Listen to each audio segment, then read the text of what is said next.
Hello viewers, welcome to my channel Telly's Unfold 102. Everyone enjoy the story nicely. Let's get started. I, 39M, just caught my wife, 38F, of 14 years, together 17 years, cheating on me with her district manager of Aramark Refreshments for about 2 years now. Before I get into details, there's a backstory to all of this.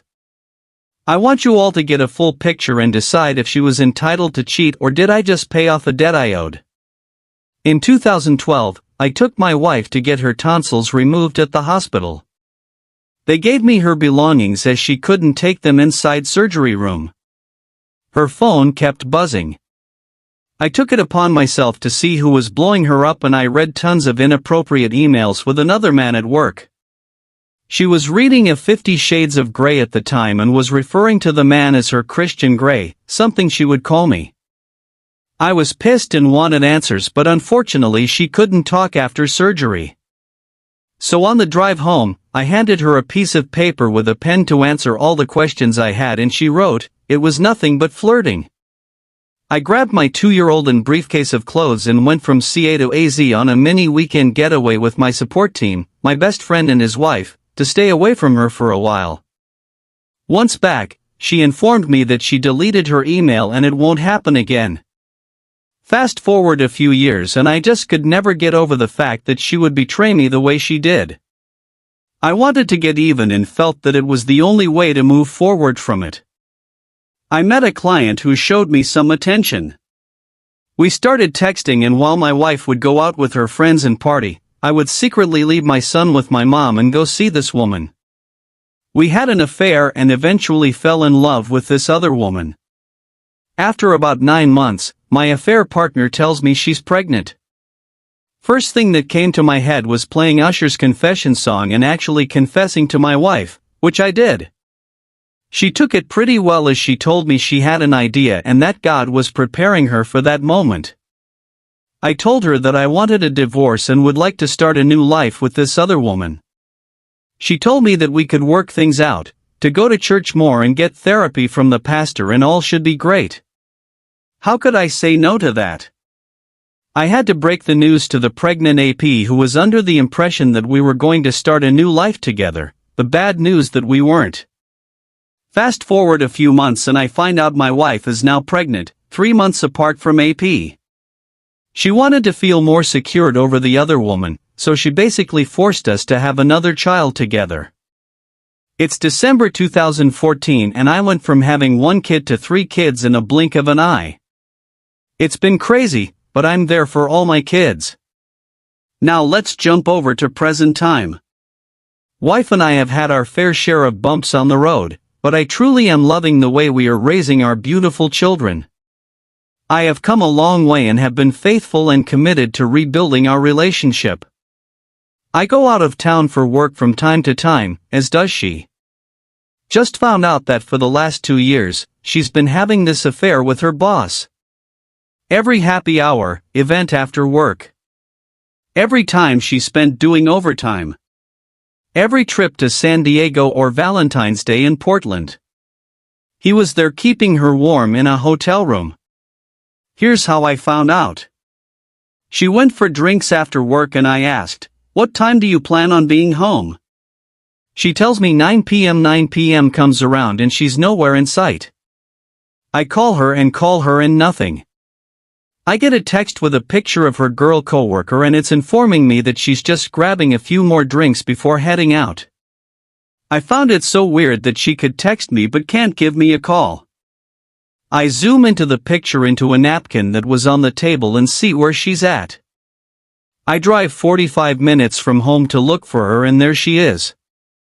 At the bar with her boss with his arms around her. I walk up and they were both shocked to see me. She was quick to say, "Okay, bye." I'm like, "Bye, but I just got here. Did I interrupt something?"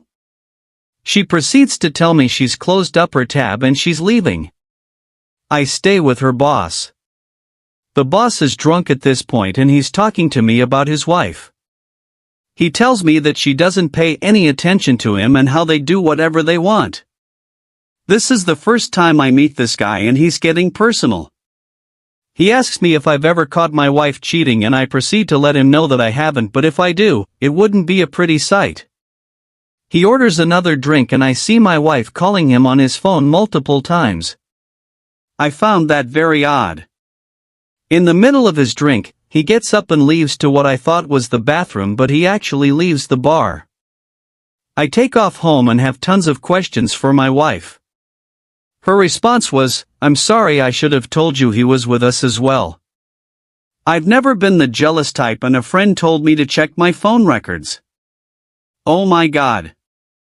My heart dropped when I found out she's been talking to him Monday, Friday after work for 15 to 30 minutes at a time. I confronted her with all the phone bills extending to 2 years ago, and she informed me that after work she has end-of-day reporting to do and he needs those numbers to report to his boss. It was such a good lie. Keep in mind, she's not salary and clocks in and out, so in HR point of view, reporting numbers after clocking out would be considered illegal. I needed proof of their conversations, but how? I decided to record their conversations. I'm not going to mention how I did it, but once I heard what was said, my heart broke into a million pieces. She had conversations with her own cousin, talking about how much he brings excitement to her life, and it's not only the closeness but how funny and goofy he is. She talked about how dumb I was to believe the end-of-day calls were real. She said how they would have to lay low for a while, and where there's a will, there's a way. And then there's the conversation between the two of them where they talked about how much they loved one another and how they make each other feel straight caught. I knew I was furious but didn't know what to do. Do I go to their HR? My wife just got a promotion, should I tell them it's because she's ducking her boss? I did the only thing I could think of. I contacted his wife. I did a ton of research with some help, of course, from a good buddy that loves drama, contacted his wife on LinkedIn and waited for her to call. She did, and I told her everything I knew. We put dates together and they've been having a blast for years now while we both were being played for fools. We did a four-way call, but they denied it all even after the recordings. They both finally came clean. Now I have to ask myself, do I stay for the kids or leave her because my debts for my wrongdoings have been paid? She's begging for me back, but I've moved out and pick up the kids to take them to school every morning. She still works under him and swears it won't happen again, but how can I trust that after 2 years of loving another man? She let him in her heart and pants. Is this my chance to leave her and start a fresh new life, or do I stick around to make sure my kids grow up with an undivided family? After days of wrestling with my feelings, I finally decided what I needed to do. I had been betrayed, deceived and lied to for 2 long years.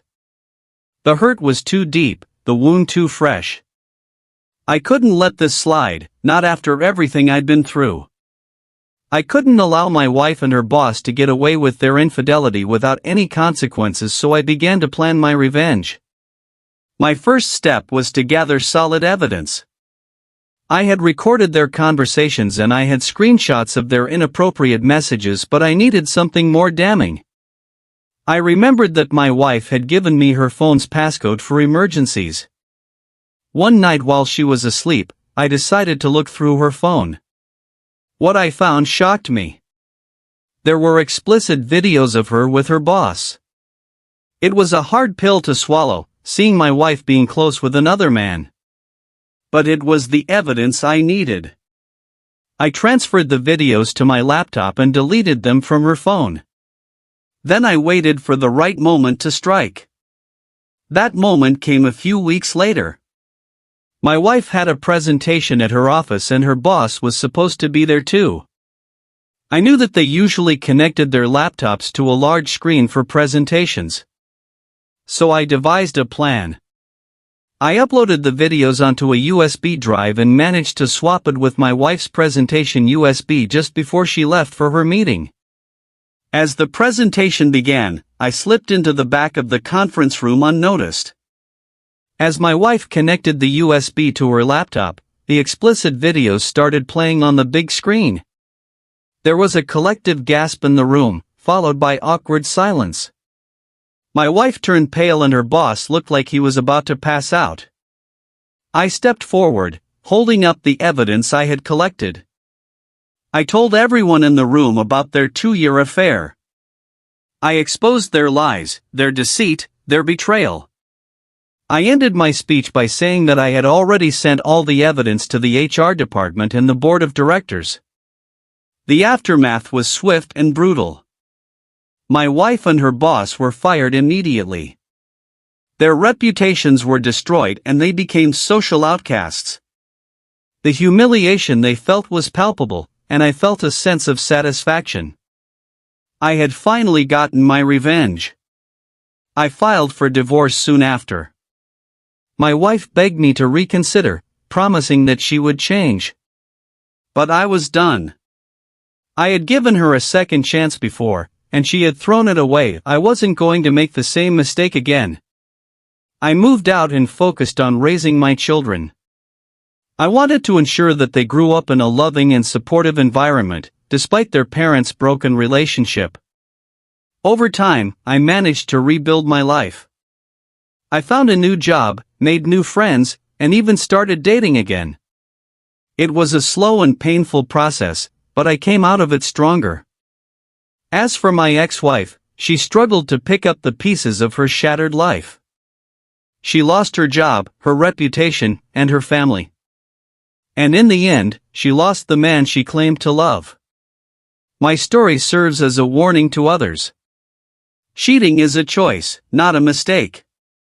It's a decision that has far-reaching consequences, not just for the cheaters, but also for the innocent parties involved.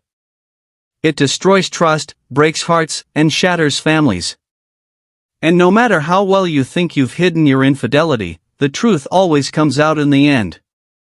My wife, 30F, and I, 34AM, have been married for years.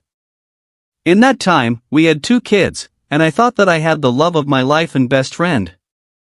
We had what I thought was a great bed life and talked about everything together.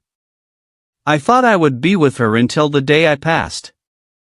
We married when we were young, and at the time, all she wanted to do was be a homemaker and mom. She had a couple part-time jobs off and on, but I was consistently the breadwinner. After having a couple kids, she suffered a lot of postpartum depression, and I was too young and inexperienced enough to encourage her to seek professional help. There were years where I would work a 10-12-hour day, then come home and make dinner and take care of the kids, and then clean the house on the weekends, took care of all the laundry, and did all the grocery shopping. I was always picking up the pieces while she was trying to heal herself. Around 2019, she finally got help through a therapist and psychologist and was diagnosed bipolar 1. After our second child, she told me that when he started school, she wanted to go into nursing and work her way into being a midwife. I was very supportive, even saying she should start what schooling she can right away. I told her I would happily be the homemaker once her income supplemented mine. She started going to school, getting her CNA certificate, working part-time and also going to school full-time. I, again, picked up all the pieces and worked full-time while being the homemaker. When she was home, she would just want to play games on her PC. Mid-2022, I was offered a huge promotion to move across the country.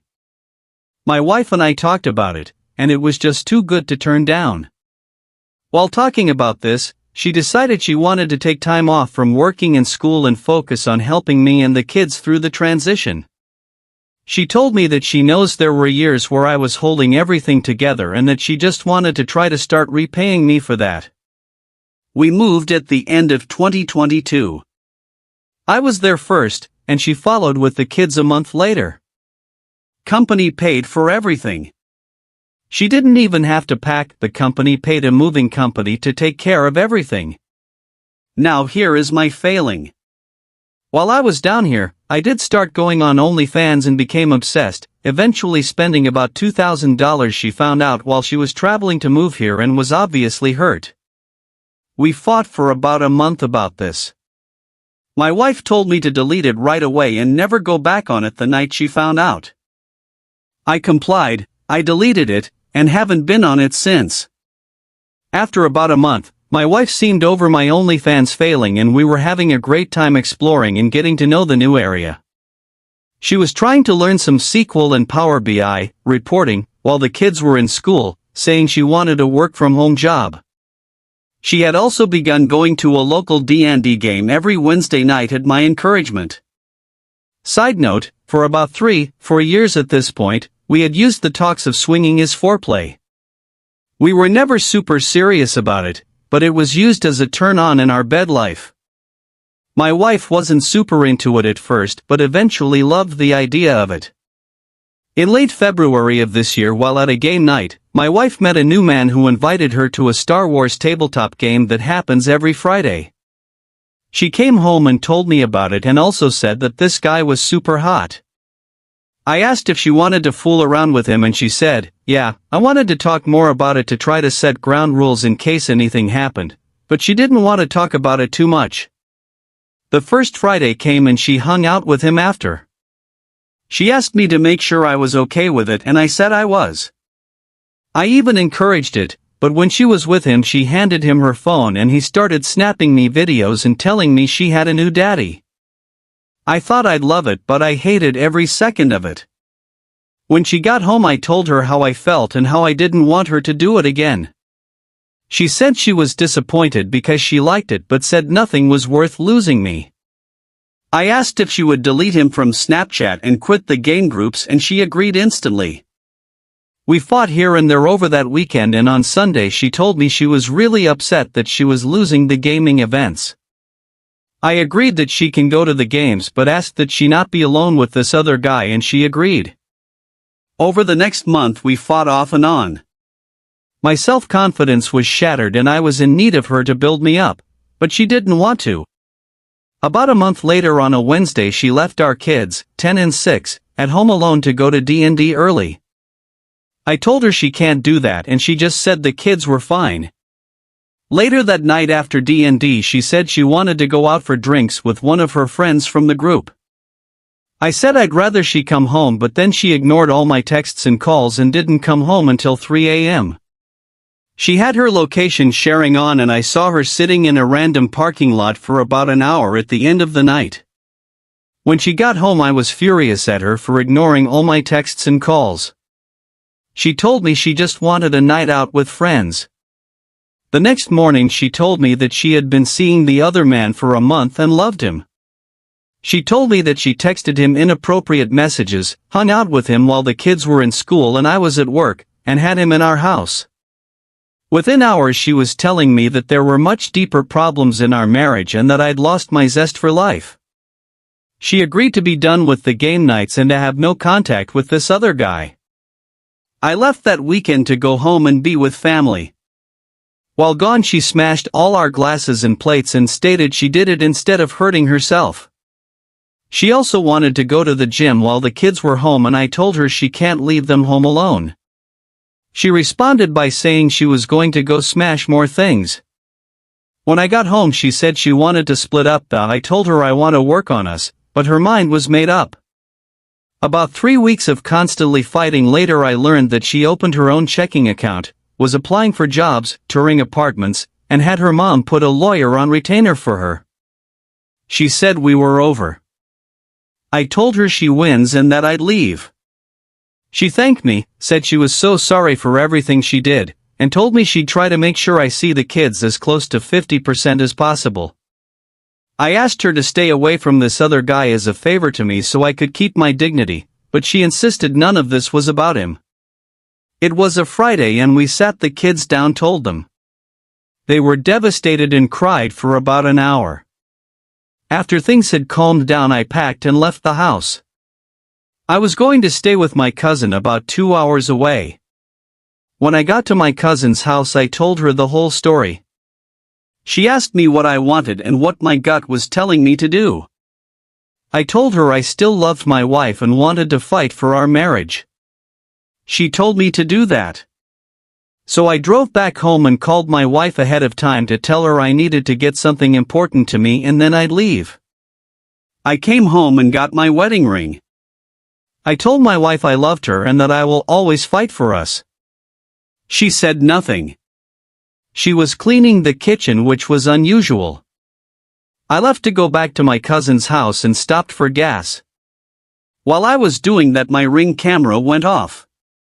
I saw my wife move her car into our yard to make room in our driveway, and then she unplugged the Ring cameras. I called my oldest child to find out what was going on at home, and she told me my wife was having friends over to play games. Side note, the other guy runs these games. I came home and no one was there yet from her game group.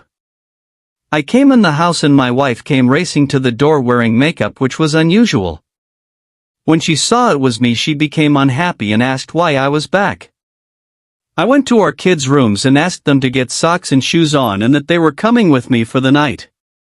My younger child went right to the car, but my older child was confused by everything. My wife refused to let go of my older child and called the police. The police said there isn't anything they can do, but we needed to have a solution for the evening. I suggested me and the kids would stay there and her friends wouldn't come over. My wife agreed. Once the police left, she said she hated me and asked when I was leaving. I told her I wasn't. She took the kids to her room and locked and barricaded the door. I just sat on the couch all night. The next morning she took the kids to breakfast and they never came back. I've also been served a summons to appear in court for her accusations of domestic issues. This week she has called me 6 times asking to meet with her lawyer and mediate. I've told her I can't until I have representation. She let me see my kids for an hour last night, in a food court mall, being supervised by her and her new friends. At the end I asked if I could take the kids to church this Sunday and she said no. She then texted me an hour later asking if I'd pay for childcare for after-school care because she needs a job. After that, in the face of such adversity, it seemed the world had conspired against me. The love of my life had become a stranger and I was thrown into a whirlwind of heartache and humiliation. The shock of betrayal was nothing compared to the constant fear of losing my children. Despite the tumultuous events, I vowed to stay strong. A strange calm overcame me. I was a man on a mission. A mission to regain my dignity, my children, and to heal my broken heart. I sought out the best divorce lawyer in the city who was renowned for his unorthodox yet successful tactics. He listened to my story with an inscrutable expression. When I finished, he tapped his fingers on his mahogany desk and muttered, "This is a case of betrayal and manipulation, my dear friend. But don't worry. Justice will be served." Time passed in a blur. The court battles were fierce and exhausting, yet I held on. There were days when I was on the verge of giving up. Days when the sight of my children's tear-streaked faces was too much to bear. But I held on. As the court case progressed, my lawyer and I presented a multitude of evidence about my wife's infidelity and her newfound disregard for our children's well-being. My wife was no longer the loving, caring person I had married. Her transformation shocked everyone, including the court. As the final hearing approached, my lawyer presented me with an unexpected plan. It was an audacious strategy, one that could make or break my case. But I trusted him and we decided to proceed. On the day of the final hearing, the court was buzzing with anticipation. The room fell silent as my lawyer rose to present our final piece of evidence. He turned to the judge and said, "Your Honor, I request a recess of 1 hour. We have a witness who will shed new light on this case." The judge granted the request and we waited. As the hour mark approached, the doors of the courtroom swung open. In walked a woman, her face hidden beneath a broad-brimmed hat. She seemed familiar, but I couldn't place her. As she lifted her hat and looked at me, I felt a jolt of recognition. It was the woman from OnlyFans, the one I'd spent so much money on. My heart pounded as I realized the gravity of the situation. She took the stand and began her testimony. She explained how she was an actress hired by my wife. My wife had discovered my activities on OnlyFans and had used it to manipulate me. The woman presented undeniable evidence, texts, emails, and recorded phone calls, revealing my wife's deceit. The courtroom was in an uproar. The judge called for order, but the murmurs continued. My wife looked at me, her face pale. She was trapped in her own web of lies. In the end, I was granted full custody of my children. My wife was ordered to undergo counseling and granted supervised visitation rights until she could prove she was a fit mother. I was vindicated, but the victory was bittersweet. Life moved on. I found a new job and a new home for my kids and me. My kids started healing from the trauma, and so did I. We found happiness and peace in our new life. I continued to hope that my wife would recover and once again be the woman I had loved. As for revenge, it wasn't about retaliation or inflicting pain. It was about unveiling the truth and securing justice. The unexpected way it unfolded had been a shock to everyone, including me. In the end, it was about preserving my dignity and safeguarding my children's future. And in that, I found my revenge.